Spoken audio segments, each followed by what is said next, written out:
ఉందురుగాక.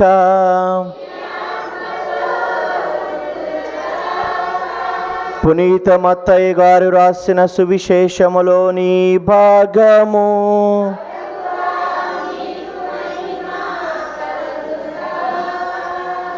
మత్తయి సువార్త 2వ అధ్యాయము వచనములు 1 నుంచి 12 వరకు. మత్తయి సువార్త 2వ అధ్యాయము వచనములు 1 నుంచి 12 వరకు. హేరోదు రాజు పరిపాలన కాలములో యూదయా సీమయందలి బెత్లెహేమునందు యేసు జన్మించెను. అప్పుడు జ్ఞానులు తూర్పు నుండి యెరూషలేమునకు వచ్చి, యూదుల రాజుగా జన్మించిన శిశువెక్కడా? ఆయన నక్షత్రమును తూర్పున చూచి మేము ఆరాధింపవచ్చితిమి అని అనిరి.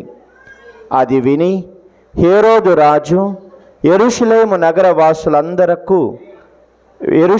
నగరవాసులందరూ కలత చెందిరి. అంతట రాజు ప్రజల ప్రధాన అర్చకులను ధర్మశాస్త్ర బోధకులను సమావేశపరచి, క్రీస్తు ఎచ్చట జన్మించును అని ప్రశ్నించెను. యూదయా సీమయందలి బెత్లెహేమునందు అని వారు సమాధానమిచ్చిరి. యూదయా సీమయందలి బెత్లెహేమా, నీవు యూదయా పాలకులలో ఎంత మాత్రము అల్పమైన దానవు కావు. ఏలన నా ఇజ్రాయేలు ప్రజలను పాలించు నాయకుడు నీలో నుండి వచ్చును అని ప్రవక్త రాసి ఉండెను.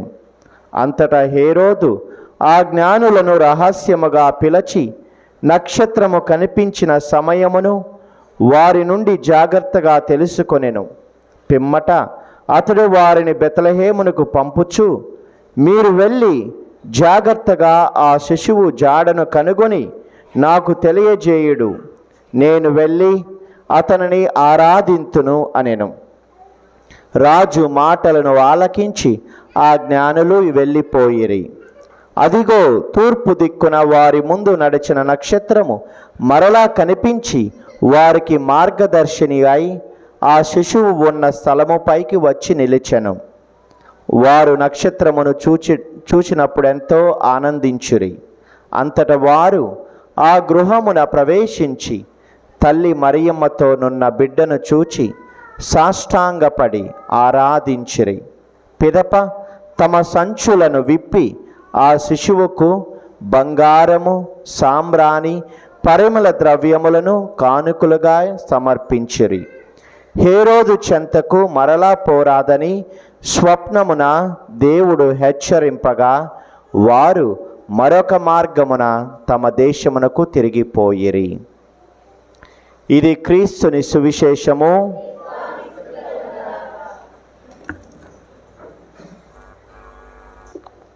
తండ్రి వందనం, యేసువా వందనం, పవిత్రాత్మదేవా వందనం. తండ్రి ఆరాధన, యేసువా ఆరాధన, పవిత్రాత్మదేవా ఆరాధన, హల్లెలూయా, హల్లెలూయా, హల్లెలూయా, హల్లెలూయా, హల్లెలూయా.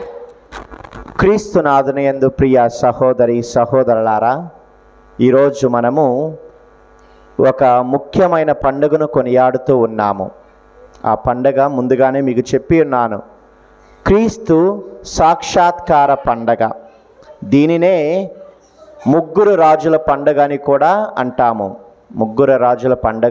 అంటాము. సరే, ఈ 2 విషయాల మీద ఈరోజు మీతో ధ్యానించాలనుకుంటున్నాను. ముందుగా క్రీస్తు సాక్షాత్కార పండగ. సాక్షాత్కారము అంటే ఏంటమ్మా? సాక్షాత్కారము అంటే దేవుడు తనను తాను తెలియపరుచుకున్న రోజు, దేవుడు తనను తాను ఎరుగుపరుచుకున్న రోజు. మన జీవితాలలో కూడా క్రీస్తు ప్రభువు తన యొక్క పుట్టుక ద్వారా తనను తాను తెలియపరుచుకున్నాడు, తనను తాను ఎరుగుపరుచుకున్నాడు. దేవుణ్ణి మనమందరము కూడా చూడగలమా? దేవుణ్ణి మనమందరము చూడగలమా?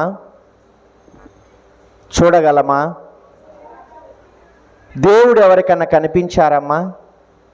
దేవుడు మీలో ఎవరికన్నా కనిపించారా? గుడ్లవల్లేరు విచారణలో అడిగితే 4-5 చేతులు ఎత్తారు దేవుడు కనిపించాడు అని. Praise the lord, praise the Lord. మీలో ఎవరికన్నా దేవుడు కనిపించాడా? సరే, ఒకసారి ఒక రచయిత, నికోస్ అనే రచయిత తన పుస్తకంలో ఈ విధంగా రాస్తాడు. ఒక ఉపమానాన్ని రాస్తాడు. తన పుస్తకంలో ఒక ఉపమానాన్ని రాస్తాడు. ఆ ఉపమానం ఏంటంటే, ఒక వృద్ధుడు యేసు ప్రభు చెంతకు వచ్చి, ప్రభు, ప్రతిరోజు నేను ప్రార్థన చేస్తున్నాను, మీ యొక్క ఆజ్ఞలను పాటిస్తున్నాను, బలులను అర్పిస్తున్నాను, దేవాలయంకు వెళ్తున్నాను, సంవత్సరానికి 2 సార్లు యెరూషలేము దేవాలయానికి వెళ్తున్నాను, నా బాధ్యతలు నేను నిర్వర్తిస్తున్నాను, అయినా ఎందుకు దేవుడు నాకు కనిపించట్లేదు అని అడుగుతాడు. నేను అన్నీ చేసినా కూడా ఎందుకు దేవుడు నాకు కనిపించట్లేదు అని ప్రశ్నిస్తాడు యేసు ప్రభుని. యేసు ప్రభువు చిరునవ్వుతో ఇలా చెప్తాడు అతనికి. ఏమని? ఒక నగరము ద్వారము వద్ద ఒక పెద్ద మార్బల్ సింహాసనము, అంటే రాతితో చెక్కినటువంటి ఒక పెద్ద సింహాసనము ఉంది. ఆ సింహాసనము పైన సుమారు 3000 మంది రాజులు ఆ సింహాసనపై కూర్చొని దేవుడి వైపు చూసి, ఆకాశము వైపు చూచి దేవుడు కనిపించాలని ప్రార్థనలు చేశారు. కానీ వారెవ్వరికి కూడా దేవుడు కనిపించలేదు.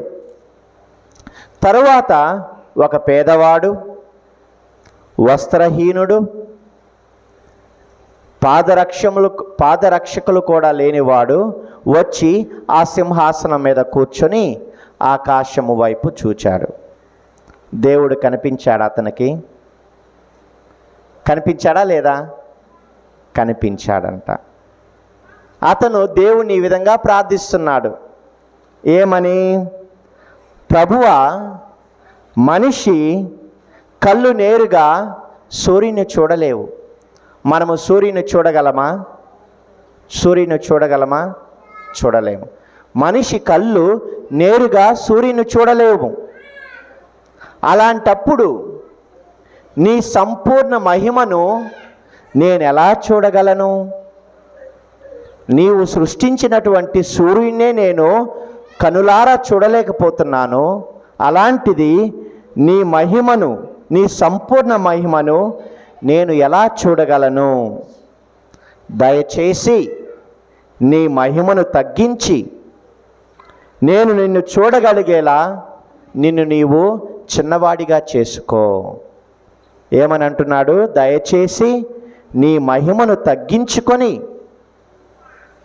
నేను నిన్ను చూడగలిగేలాగా నువ్వు చిన్నవాడిగా రా, అప్పుడు నేను నిన్ను చూడగలను అని ప్రార్థన చేశాడు. వెంటనే దేవుడు ప్రత్యక్షమయ్యాడు ఆయనకి. ఏ విధముగానో తెలుసా? ఏ విధంగా ప్రత్యక్షమయ్యాడంట? ఆ పేదవాడి ముందు ఒక రొట్టెలాగా, నీళ్లులాగా, తర్వాత ఆ పేదవాడి ముందు ఒక గుడిసె, ఆ గుడిసె ముందు ఒక పాలిచ్చే స్త్రీలాగా ఆయనకు కనిపించాడు. Praise the lord, praise the lord. ప్రియ సహోదరి సహోదరులారా, ప్రభువు తనను తాను తెలియపరుచుకోవటము ఎక్కడో జరగదు, మన కుటుంబం నుంచే మొదలవుతుంది.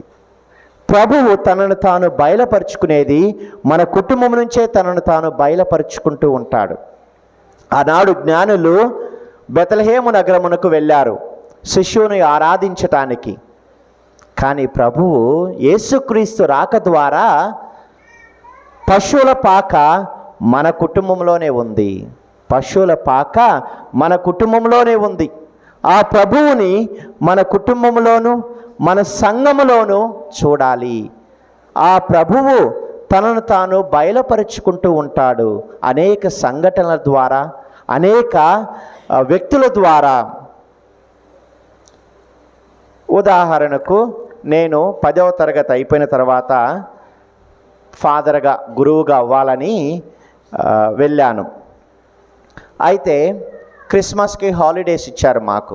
క్రిస్మస్కి హాలిడేస్ ఇచ్చినప్పుడు మేమందరం కూడా ఇంటికి బయలుదేరాము. ఇంటికి బయలుదేరేటప్పుడు మేమందరం ఒక 4 ఫ్రెండ్స్ అనుకున్నాము, సరే మనము సినిమాకు వెళ్ళి సినిమా చూసి ఇంటికి వెళ్దాము అని పగడ్బందీగా ప్లాన్ వేసాం. సో మధ్యాహ్నము వెళ్ళే ముందు ఎక్కడ కలుసుకుందాము అని ప్లాన్ వేసాము. పలాని థియేటర్ దగ్గరికి వెళ్దాము, వెళ్ళి మ్యాట్నీ షో మధ్యాహ్నం సినిమా చూసి వెళ్దాము అని అనుకున్నాం. ఈలోపు మా ఇన్ఛార్జి ఫాదర్, డైరెక్టర్ ఉంటారు కదా, ఆయన కలవాలి వెళ్ళేటప్పుడు. ఆ 3 కలిశారు, నేను ఇంకా కలవలేదు. సరే వాళ్ళకి చెప్పాను, నేను ఫాదర్ని కలిసి వస్తాను, మీరు థియేటర్ దగ్గర వెయిట్ చేయండి నా కోసము, నేను వచ్చిన దాకా కొద్దిగా ఉండండి అని చెప్పేసి వాళ్ళు వెళ్ళిపోయారు థియేటర్ దగ్గరికి. నేను ఫాదర్ని కలవటానికి వెళ్ళాను. అంతా మాట్లాడిన తర్వాత ఫాదర్ ఉండి, నువ్వు ఎలా వెళ్తున్నావు ఇంటికి అన్నాడు. నీవు ఎలా వెళ్తున్నావు ఇంటికి అని చెప్పాడు. మా ప్లాన్ ప్రకారం నేను చెప్పాను, నేను ట్రైన్ తీసుకొని కరీంనగర్ నుంచి వరంగల్ వెళ్ళి వరంగల్ నుంచి ట్రైన్ తీసుకుంటున్నాను అని చెప్పాను. ఫాదర్ ఉండి అన్నాడు, ఎందుకు నువ్వు ట్రైన్ తీసుకుంటున్నావు, ట్రైన్ నీకు దూరం అయిద్ది, బస్సు తీసుకొని వెళ్ళు, కరీంనగర్ నుంచి డైరెక్ట్గా నువ్వు బస్సు తీసుకో, నీకు ఈజీగా ఉంటుంది ప్రయాణం అని చెప్పాడు. నేను వెంటనే ఫాదర్ మాట వినేసి బస్ తీసుకొని వెళ్ళిపోయాను. థియేటర్ దగ్గరికి వెళ్ళలేదు. ఈలోపు ఆ ఫాదర్ ఏం చేశాడంటే బైక్ వేసుకొని బజారుకు వెళ్ళాడు. బజారుకు వెళ్ళినప్పుడు ఆ థియేటర్ దగ్గరికి ఆయన ఈ 3 చూశాడు. సరే ఏమీ అనలేదు. వాళ్ళు హాలిడేస్కి ఇంటికి వెళ్ళారు. ఇంటికి వెళ్ళి తిరిగి వచ్చిన తర్వాత ఆయన వాళ్ళ 3 పిలిచి ఏం చేశాడు, పెట్టె సర్ది ఇంటికి పంపించేశాడు. లక్కీగా నేను మిస్ అయ్యాను. Praise the Lord. లేకపోతే నేను కూడా వారితో పాటు ఇంటికి వెళ్ళిపోయేవాడిని. ప్రభువు అనేక సందర్భాలలో తనను తాను తెలియపరుచుకుంటూ ఉంటాడు. ఒక దేవదూతలాగా ఆయన నన్ను తన మాట ద్వారా వారి నుంచి వేరే మార్గంలోకి నడిపించారు. ఏ విధంగా అయితే హేరోదు స్వప్నములో ఆ జ్ఞానులని వేరొక మార్గం ద్వారా నడిపించారో, ఆ జ్ఞానులు వేరొక మార్గం తీసుకొని వారి దేశానికి వెళ్ళిపోయారు, హేరోదు దగ్గరికి వెళ్ళలేదు. అలాగనే నేను కూడా వేరొక మార్గం ద్వారా వెళ్ళాను ఆయన మాట విని. మన జీవితాలలో కూడా మనము ఒక్కసారి వెనక్కి వెళ్ళి ఆలోచిస్తే, ఒకసారి గమనించినట్లయితే అనేక సందర్భాలలో ప్రభువు తనను తాను తెలియపరుచుకుంటాడు, తనను తాను వ్యక్తపరుచుకుంటూ ఉంటాడు. మనము కొన్నిసార్లు తప్పటడుగులు వేసినా, కొన్నిసార్లు మనము చెడు సాన్నిధ్యంలోకి ప్రవేశించినా కూడా దాని నుంచి ఆయన ఏ విధంగా మనల్ని బయటకు తీసుకురాగలడో మనము గమనించుకోవచ్చును. మన జీవితాలనే పరిశీలించుకుంటే సరిపోతుంది. ప్రియ సహోదరి సహోదరులారా, మన జీవితాలలోనే ప్రభువు అనేక సందర్భాలలో తనను తాను బయలుపరుచుకుంటాడు, తనను తాను తెలియపరుచుకుంటూ ఉంటాడు. వేరు వ్యక్తుల ద్వారా, వేరు పరిస్థితుల ద్వారా, వేరు సందర్భాలలో వాటిని మనము గమనించాలి, గుర్తించాలి. అలా గుర్తించినప్పుడు దేవుని యొక్క మార్గములో వేరొక మార్గములో ప్రయాణించడానికి మనకి చాలా సులువు అవుతూ ఉంటుంది. ఇంకొక సందర్భం మీతో పంచుకోవాలనుకుంటున్నాను. ఇది నేను అక్కడ పంచుకోలేదు, ఎందుకంటే నేను వేరేది ప్రిపేర్ అయ్యాను, మాట్లాడుతుంటే వస్తుంది. ఇంకొక సందర్భము, నేను 6వ తరగతి చదివేటప్పుడు హాస్టల్లో ఉన్నాను. మంచిగానే చదివేవాడిని నేను. కానీ ఎందుకో నా యొక్క తోటి మిత్రుల వల్ల నేను వారితో పాటు హాస్టల్ నుంచి, స్కూల్ నుంచి పారిపోయాను. వాళ్ళు సరిగా చదివే వాళ్ళు కాదు, కానీ నా మిత్రులే. అయితే వాళ్ళు నన్ను ప్రభావితం చేశారు. ఎందుకంటే అక్కడ ఉన్న బ్రదరు విపరీతంగా కొట్టేవాడు. నన్ను అంతగా కొట్టలేదు, కానీ నా మిత్రులను కొడుతున్నాడు. వాళ్ళు ఎందుకురా మనం ఇక్కడ ఉండటము, మనం పారిపోదాము అని ప్లాన్ వేశారు. ఆ ప్లాన్లో నన్ను కూడా భాగస్తుని చేశారు. నైటు 8 గంటలకు భోజనం అయిపోయిన తర్వాత మంచిగా పగడ్బందీగా ప్రణాళిక ప్రకారము గోడ దూకి మేము వెళ్ళిపోయాము. వెళ్ళిపోయిన తర్వాత ఇంకా నేను మళ్ళా ఏ ముఖం చూసుకొని తిరిగి వెళ్ళగలను? నాకు మొఖమాటంతో ఇంకా ఇక్కడే ఉండి చదువుకుందాము అని నేను నిర్ణయించుకున్నాను. కానీ ఈలోపు నాతో పాటు పారిపోయినటువంటి మిత్రులు మరలా తిరిగి స్కూల్కి వెళ్ళి హాస్టల్లో ప్రశాంతంగా చదువుకుంటున్నారు. ఆ విషయం నాకు తెలియదు. నేను మా నాన్న మా అమ్మ వాళ్ళకి చెప్పాను, నేను ఇక్కడే చదువుకుంటాను, మళ్ళా హాస్టల్కి వెళ్ళను అని. కానీ అలా ఒక నెల గడిచిన తర్వాత అక్కడటువంటి అమ్మగారులు మా ఊరికి పూజకు వచ్చారు. పూజకు వచ్చి నన్ను చూసి, ఏంట్రా ఇక్కడున్నావు, స్కూల్కి వచ్చేసాయి, స్కూల్కి మరలా వచ్చేసాయి, నీతో పాటు వెళ్ళిపోయిన వాళ్ళందరూ వచ్చారు, నువ్వేమీ బాధపడాల్సిన అవసరమేం లేదు, మేము నిన్ను తీసుకుంటాము హాస్టల్లో, భయపడవద్దు అని చెప్పారు. నాకు సంతోషం, రమ్మన్నారని నేను మళ్ళా వెళ్ళిపోయాను. ప్రభువు అనేక మంది ద్వారా మనకు తన యొక్క గుణాన్ని, తన యొక్క స్వభావాన్ని తెలియచేస్తూ ఉంటాడు. కానీ మనము వాటిని గుర్తించకుండా ఉండటం ద్వారా ఎన్నో అనర్థాలు జరుగుతూ ఉంటాయి.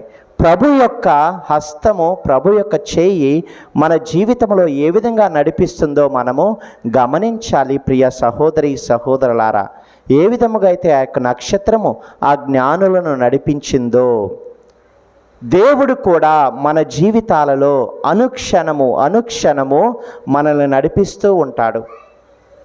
అనేక వ్యక్తుల ద్వారా నడిపిస్తూ ఉంటాడు.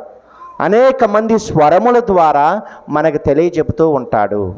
మనము వినాలి. ఏ విధముగా అయితే జ్ఞానులు స్వప్నములో దేవుని యొక్క మాటను విని ఆలకించి వేరొక మార్గమును తీసుకున్నారో, అలాగనే మనము కూడా ఆయన స్వరమును వినాలి. ఇది మొదటి విషయము, మీతో నేను పంచుకోవాలనుకున్న విషయము ఏంటి? ఏ విధముగా దేవుడు మనకు తనను తాను తెలియపరుచుకుంటూ ఉంటాడనేది. ఇక రెండో విషయానికి వచ్చినట్లయితే, ముగ్గురు రాజులు. ఈ ముగ్గురు రాజులు మనకు తెలియజేస్తున్నటువంటి సందేశము ఏంటి? ముగ్గురు రాజులు మనకు తెలియజేస్తున్నటువంటి సందేశము ఏంటి? మొట్టమొదటిగా ఈ ముగ్గురు రాజుల పేర్లు తెలుసమ్మా? మనకు బైబిల్లో అయితే వాళ్ళ పేర్లు ఎక్కడా చెప్పలేదు, కానీ సాంప్రదాయపరంగా వాళ్ళ పేర్లు చెబుతున్నారు. ఆ ముగ్గురు రాజుల పేర్లు మెల్కియోర్, కస్పార్, బల్తజార్. మెల్కియోర్, కస్పార్, బల్తజార్. ఆ ముగ్గురు అర్పించిన కానుకలేంటి? బంగారము, సాంబ్రాణి, పరిమళ ద్రవ్యము. ఈ మూడు కానుకలు కూడా ఒక విషయాన్ని సూచిస్తున్నాయి. బంగారము అర్పించడం ద్వారా అది దేనిని చూపిస్తుందమ్మా? యేసుక్రీస్తు నిజమైన రాజు అనే విషయాన్ని తెలియజేస్తుంది బంగారము అర్పించడం ద్వారా. ఇక రెండవది సాంబ్రాణి, అంటే ధూపము మనము దేవునికి వేస్తాము. సాంబ్రాణి అర్పించడం ద్వారా ఆయన నిజమైన దేవుడు అనే విషయము తెలియజేస్తుంది. ఇక మూడవదిగా పరిమళ ద్రవ్యము రక్షణకు చిహ్నముగా ఉంటుంది. ఆయన బాధల ద్వారా, తన ప్రాణాన్ని త్యాగం చేయడం ద్వారా రక్షణ తీసుకువచ్చాడు. దానినే పరిమళ ద్రవ్యము చూపిస్తుంది. ఈ మూడు కానుకలు కూడా వారు అర్పించారు ఆనాడు ఆ యేసుక్రీస్తుకు. ఈ ముగ్గురు మనకిస్తున్నటువంటి సందేశము ఏంటి? మనము పాత నిబంధనలో చూడవచ్చును ఏ విధంగా ఈ రాజులు అనేది, ముగ్గురు రాజులు చారిత్రకంగా తెలియబడింది. ఎందుకంటే హేరోదు మహారాజు చరిత్రలో ఉన్నాడు, కాబట్టి సంఖ్యాకాండము 24వ అధ్యాయము 17వ వచనము. సంఖ్యాకాండము, నేను భవిష్యత్ గతిని పారజూచి ఇజ్రాయేలు ఏమి చేయునో తెలియజెప్పెదను. ఇజ్రాయేలు నుండి ఒక నక్షత్రము ఉదయించెను. సంఖ్యాకాండంలోనే తెలియజెప్పబడినది ఏమని? ఇజ్రాయేలు నుంచి ఒక నక్షత్రము ఉదయించెను. చాలమ్మా. మీకా 5వ అధ్యాయము 2వ వచనము. మీకా 5వ అధ్యాయము. ప్రభువు ఇట్లనుచున్నాడు, బెత్లెహేము ఎఫ్రాతా, నీవు యూదా నగరములలో మిక్కిలి చిన్నదానవు అయినను ఇజ్రాయేలు పాలకుడు పాలింపువాడు నీ నుండియే ఉద్భవించును. ఎక్కడి నుంచి ఉద్భవిస్తాడమ్మా? ఇజ్రాయేలు పాలకుడు నీ నుండే ఉద్భవించును. కీర్తనలు 72వ కీర్తన 10-11 వచనాలు. తర్షీదు రాజులను, ద్వీపముల రాజును కానుకలను తీసుకొని వచ్చెదరు. రాజులందరూ ఆయనకి నమస్కారము చేసెదరు. కీర్తన 72. రాజులంతా కూడా వచ్చి ఆయనకు కానుకలను అర్పించి నమస్కారము చేసెదరు అని వాక్యము తెలియచేస్తుంది. కాబట్టి ప్రియ సహోదరి సహోదరులారా, ఈ జ్ఞానులు మనకు తెలియజేస్తున్న సందేశములో మొదటి సందేశము ఏంటంటే, ఆ జ్ఞానులు ఎక్కడికి వెళ్ళారమ్మా? బెత్లెహేముకు వెళ్ళారు. దేనికి వెళ్ళారు? ఆరాధించుటకు. మత్తయి సువార్త 2వ అధ్యాయము 2వ వచనాన్ని మనము చదివితే, యూదుల రాజుగా జన్మించిన శిశువు ఎక్కడ? ఆయన నక్షత్రమును తూర్పు దిక్కున చూచి మేము ఆరాధింపవచ్చితిమి. దేనికి వచ్చారమ్మ వారు? ఆరాధించటానికి వచ్చారు. కాబట్టి మనమందరము కూడా దేవునిని ఆరాధించడానికి వస్తాము దేవాలయానికి అనే విషయాన్ని మనము గుర్తుపెట్టుకోవాలి. దేవునిని ఆరాధించాలి. దేవునిని ఆరాధించడం అనేది ఒక్క దేవాలయంలో మాత్రమే కాదు. దేవునిని ఆరాధించడం అనేది ఒక్క దేవాలయంలో మాత్రమే కాదు.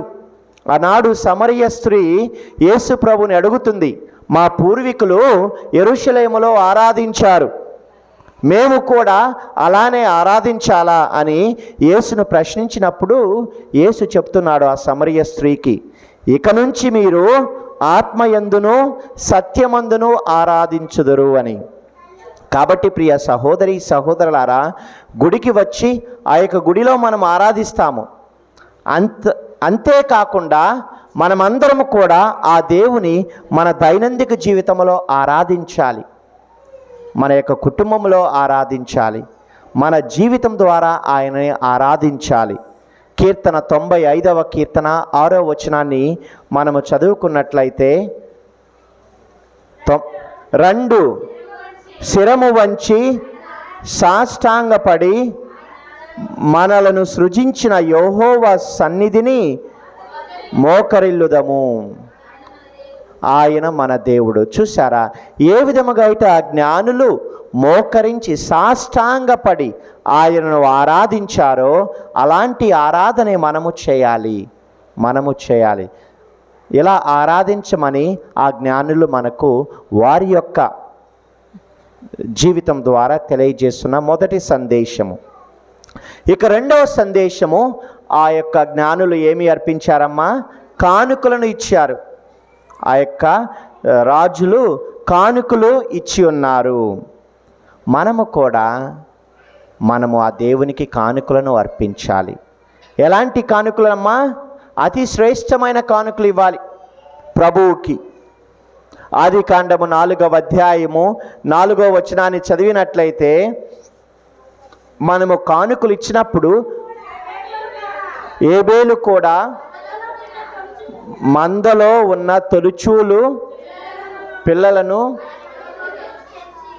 ప్రభు చెంతకు తెచ్చి దేవునికి అర్పించెను.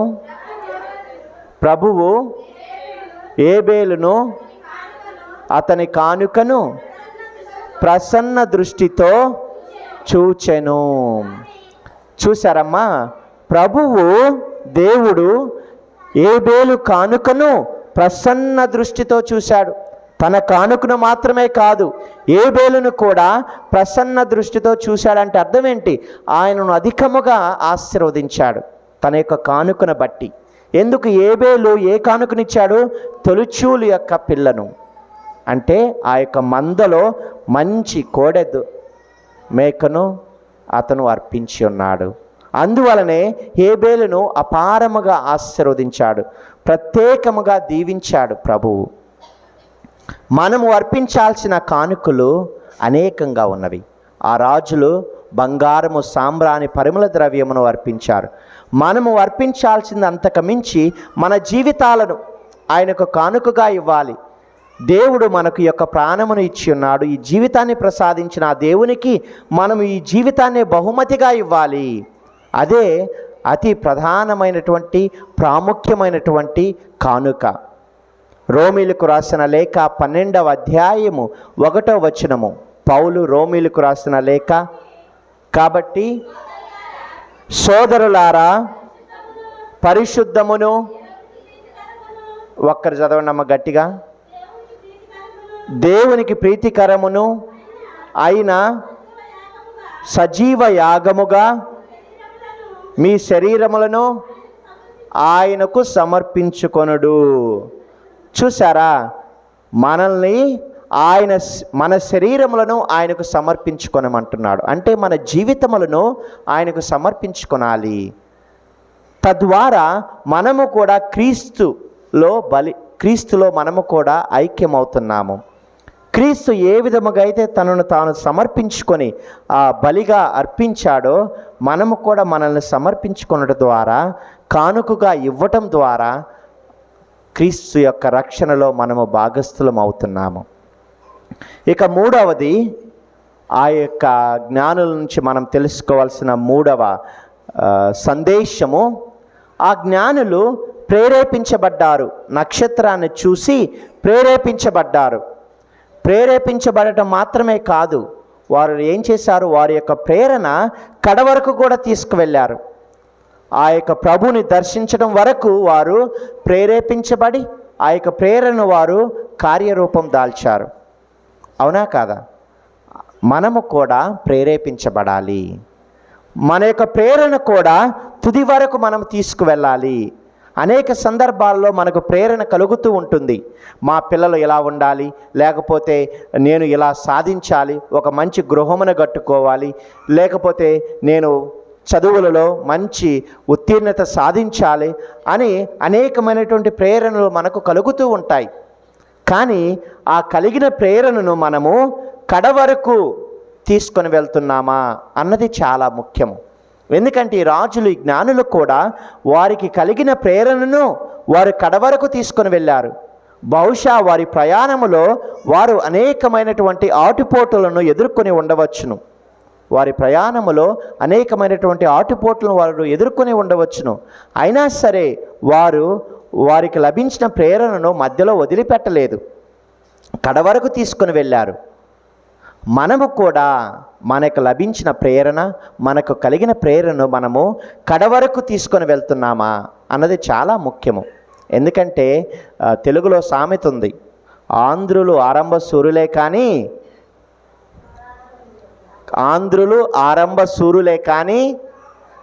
కార్యసాధకులు కారు అని. ఇది నానుడి. ఆంధ్రులు ఆరంభ సూరులే కానీ కార్యసాధకులు కాదు అని. అంటే ప్రేరణ లభించిన పాటికే చెయ్యాలి అనే తపనతో, ఆతురతో మొదలు పెడతాం పనులు, కానీ మధ్యలోనే ఆపేస్తాం, మధ్యలోనే ఆపివేయటము. ఈరోజు వారు మనకు నేర్పుతున్నటువంటి గొప్ప సందేశము, మీరు ప్రేరేపించిన దానిని మీరు కడవరకు కూడా తీసుకొని వెళ్ళండి అని. మనము ప్రేరేపించబడటం మాత్రమే కాదు, ఇతరులను కూడా ప్రేరేపించాలి. ఇతరులను ప్రేరేపించాలి. ఎవరో అవసరం లేదు, మన పిల్లల్ని ప్రేరేపిస్తే చాలు. ఎందుకు? మన పిల్లలకు నక్షత్రాలు ఎవరు? మీరు తల్లిదండ్రులే. పిల్లలకు నక్షత్రాలు ఎవరు? తల్లిదండ్రులే. పిల్లలకు హీరోలు ఎవరు? తండ్రి హీరో. పిల్లవాడికి కానీ కూతురికి కానీ తండ్రి తల్లి హీరోలు. వారిని మనము ప్రేరేపించాలి మన జీవితాల ద్వారా. వారికి ఎక్కడో ప్రేరేపణ రాదు ప్రియ సహోదరి సహోదరులారా. వారికి ప్రేరేపణ అనేది మీ నుంచే రావాలి, మీ జీవితాల నుంచి రావాలి. మీరు నడుచుకునే విధానం నుంచి వారికి ప్రేరేపణ రావాలి, ప్రేరణ కలగాలి వారికి. వారి యొక్క జీవితాన్ని, వారి యొక్క గమ్యాన్ని చూపించాల్సింది తల్లిదండ్రులుగా మీరు. వారు ఎటువైపు ప్రయాణించాలి, ఏ దారిని వారు ఎన్నుకోవాలి అనేటటువంటి మార్గాన్ని నిర్దేశించాల్సిన బాధ్యత తల్లిదండ్రులుగా మీ మీద ఉంది ప్రియ సహోదరి సహోదరులారా. తల్లిదండ్రులుగానే మనము వారికి ప్రేరేపణ ఇవ్వకపోతే వారు ఎవరి నుంచి ప్రేరేపణ పొందుతారు? ఎందుకు ఈ రోజుల్లో చాలామంది మనము గ్రామాల్లో చూస్తే యువకులు చదువులలో వెనుకంజ వేయటము, చదువు మానుకోవటము, చెడు అలవాట్లకు దగ్గర అవ్వటము, దీనికి కారణము ఏంటి? బహుశా తల్లిదండ్రులుగా మనము ఫెయిల్ అయిపోయాము. వారిని సరైన మార్గములో నడిపించే విధానములో మనము ఫెయిల్ అయిపోతున్నాము. కాబట్టి మనము ప్రేరేపించాలి, ప్రేరేపించబడాలి. మరి ముఖ్యంగా పెద్దవాళ్ళైతే పిల్లలను ప్రేరేపించాలి. మత్తయి సువార్త 5వ అధ్యాయము 16వ వచనము, ప్రజలు మీ సత్కార్యములను చూచి పరలోకమందున్న మీ తండ్రిని సన్నుతించినట్లు మీ వెలుగును వారి ఎదుట ప్రకాశనిండు. ప్రజలు మీ సత్కార్యములను చూచి మీ వెలుగు ప్రకాశింపబడుతుంది. మనము కూడా ప్రియ సహోదరి సహోదరులారా, మన సత్కార్యములను బట్టి మన వెలుగు ప్రకాశింపబడుతుంది. మన పిల్లలకు అది వెలుగుగా మారుతుంది. మనము చేసే మంచి పనులు, మన యొక్క సత్ప్రవర్తన. ఆనాటి జ్ఞానుల యొక్క ప్రేరేపణ కూడా ఇతరులను ప్రేరేపించింది. ఆ యొక్క హేరోదు రాజును ప్రేరేపించింది. మనము కూడా అదే చేయాలి ప్రియ సహోదరి సహోదరులారా. ఇక చివరిగా ఈ యొక్క జ్ఞానులు మనకి ఇస్తున్నటువంటి సందేశము ఏంటంటే, చివరిగా జ్ఞానులు ఏం చేశారు? వేరొక మార్గాన వెళ్ళారు. వేరొక మార్గమున వాళ్ళు వెళ్ళారు. ఎందుకు? స్వప్నమున వారికి దేవుడు తెలియపరిచాడు. ఏమని? హేరోదు రాజు ఈ విధంగా తలపెట్టాలనుకుంటున్నాడు, మీరు వేరొక మార్గమున వెళ్ళండి అని. మనము కూడా మన జీవితాలలో మరి ముఖ్యముగా దుష్టునికి దూరముగా ఉండాలి. దుష్టునికి దూరముగా ఉండాలి. ఏ విధముగా అయితే ఆనాడు అజ్ఞానులు వేరొక మార్గమున వెళ్ళారో, కానీ హేరోదు వాళ్ళకి చెప్పారు ఏమని? మీరు ఆయనను ఆరాధించి తిరిగి నా చెంతకు రండి, నేను కూడా వెళ్ళి ఆరాధిస్తాను. ఏదో భక్తి పరుల్లాగా చెప్పాడు, కానీ తన యొక్క మనస్సులో ఉన్న ఆలోచన వేరు, తను చెప్పింది ఇంకొకటి. తన మనస్సులో ఉన్న ఆలోచన ఏంటి? వెళ్ళి ఏదో ఒక విధంగా అతన్ని చంపాలి, యేసుని చంపాలని పన్నాగం వేసి వీరికి మాయ మాటలు చెప్తున్నాడు. మనకు కూడా అనేక సందర్భాలలో మన తోటి వారే మనకు చాలా మంచి మాటలతో వస్తారు, చాలా మంచి మాటలతో వస్తారు. ఎలాంటి మాటలు అంటే అవి తేనె పూసిన కత్తి వలె ఉంటాయి. చూడటానికి భలే తీపిగా ఉంటుంది, తర్వాత తెలుస్తుంది దాని యొక్క చేదు. అవునా కాదా? కాబట్టి ప్రియ సహోదరి సహోదరులారా, దుష్టునికి దూరంగా ఉండటం చాలా మంచిది. దుష్టునికి దూరంగా ఉండమని వీళ్ళు మనకిస్తున్నటువంటి గొప్ప సందేశము. సామెతల గ్రంథము 4వ అధ్యాయము 14-15 చదవండి. సామెతలు 4వ అధ్యాయము 14-15. దుష్టుల మార్గమున ఏనాడు పయనింపకుము. సరేనే, దుర్జనుల బాటలో సంచరింపకము. ఒక్కరు చదవండి అమ్మా. సరే నేను చదువుతాను, మీరు వద్దులే, నేను రాసుకొని వచ్చాను. భక్తిహీనుల త్రోవను ప్రవేశింపకుడు, దుష్టుల మార్గమున నడవకండి, దానిని విడిచిపెట్టుము, దాని గుండా వెళ్ళకము. మరి ముఖ్యముగా దుష్టుల మార్గంలోకి వెళ్ళొద్దంటున్నారు. వారి త్రోవను ప్రవేశించకండి అంటున్నాడు. తద్వారా ఎందుకంటే వాళ్ళు మనల్ని ప్రభావితం చేస్తారు, వాళ్ళు మనల్ని ప్రభావితం చేస్తారు. వారి నుంచి దూరంగా వెళితే ఆ ప్రభావం నుంచి మనం బయటపడవచ్చు. అందుకే ఆ జ్ఞానులు హేరోదు వైపు కూడా వెళ్ళలేదు, వేరే మార్గమున వెళ్ళిపోయారు. దుష్టుల మార్గము కొన్నిసార్లు చాలా స్మూత్గా ఉంటుంది, చాలా మంచిగా ఉంటుంది. కానీ ఆ మార్గంలోకి వెళ్ళిన తర్వాత మాత్రం ఒక్కసారి పడిపోతే మళ్ళా లేవలేం. అంతెందుకు, మనము మన ఫ్రెండ్స్తో కలిసి తాగుతూ ఉన్నాము, తాగుడు నుంచి బయటపడాలనుకుంటాము, మంచి ఆలోచన. ఉదయాన్నే నిద్ర లేవగానే మన ఫ్రెండ్ అక్కడ కనిపిస్తాడు, వస్తున్నావా అంటాడు.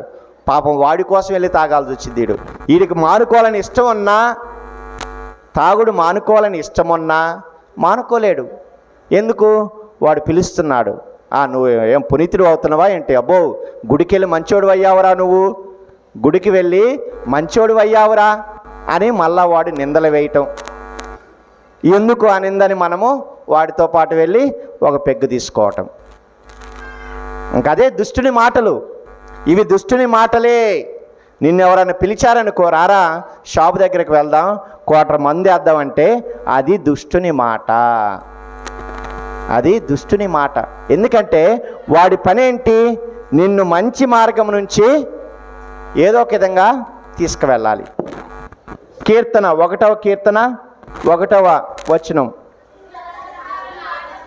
దుష్టుల ఆలోచన చొప్పున నడవకండి, పాపుల మార్గమున నిలువక కూర్చుండువాడు ధన్యుడు. Praise the lord.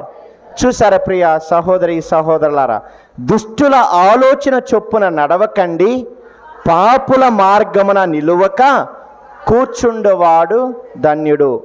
వారి పక్కన ఉండకుండా, వారితో కూర్చోకుండా ఉన్నవాడు ధన్యుడు. కాబట్టి మన జీవితంలో కూడా ప్రియ సహోదరి సహోదరులారా, మనము ఎవరి పక్షాన ఉంటున్నాము, ఎవరితో జతగడుతున్నాము అన్నది చాలా ముఖ్యము. అంతేకాదు, మన యొక్క పిల్లలు ఎవరితో తిరుగుతున్నారు, ఎక్కడికి వెళ్తున్నారు, ఏం చేస్తున్నారు, వాళ్ళు కాలేజీకి వెళ్తున్నారా లేదా, వాళ్ళు చేయాల్సిన పని వాళ్ళు చేస్తున్నారా అనేది మనము ఆలోచించుకోవాలి. లేకపోతే వారి యొక్క పాపంలో మనము కూడా భాగస్థులం అవుతాము. ఎందుకు? ఒక తల్లిగా, ఒక తండ్రిగా మనకిచ్చినటువంటి బాధ్యతను మనము నెరవేర్చట్లేదు. కాబట్టి మన పిల్లలు ఎటు వెళ్తున్నారు, ఏ మార్గములో ఉన్నారు, ఎవరితో వారు స్నేహం చేస్తున్నారు, వారు ఎవరితో ఫోన్లో మాట్లాడుతున్నారు, ఏం చేస్తున్నారు అనేది ప్రతిదీ గమనించవలసిన విషయము ఎంతైనా ఉంది ప్రియ సహోదరి సహోదరులారా. ఎందుకంటే నేటి సమాజంలో చూసినట్లయితే మన ఇంటి నుంచి బయటకు వెళ్తే చాలు అంతా కూడా చెడే. ఏ విధముగా వాళ్ళు ప్రభావితం అవుతారో మనకు తెలియదు. మనము ఎంత జాగ్రత్తగా ఉంటామో అంత మంచిది. ఎందుకంటే దుష్టుడు అనేక విధాలుగా వస్తాడు. వన్య కప్పుకున్న మేకపులి వలె వస్తాడు. ఎలా వస్తాడో తెలియదు, కపట వేషధారి వస్తాడు. మనము ఎంత జాగ్రత్తగా ఉంటే అంత మంచిది. మనమే కాదు, మన పిల్లలను, మన కుటుంబాన్ని కోడి ఏ విధముగా అయితే తన రెక్కల కింద కాచి కాపాడుతుందో అలా మనము మన పిల్లలని, మన కుటుంబాన్ని కాపాడుకోవాలి. దానికి దేవుని యొక్క సహకారము, దేవుని యొక్క మార్గమును, దేవుని యొక్క స్వరమును మనమందరం కూడా ఆలకించాలి. కాబట్టి ఈరోజు ప్రత్యేకంగా ఈ యొక్క దివ్య బలి పూజలో ఆ దేవాతి దేవుడు మనల్ని నడిపించాలని ప్రార్థించి అడిగి వేడుకుందాం. పితా పుత్ర పవిత్ర ఆత్మ నామమున మనమందరం కూడా ఇప్పుడు లేచి విశ్వాస ప్రమాణ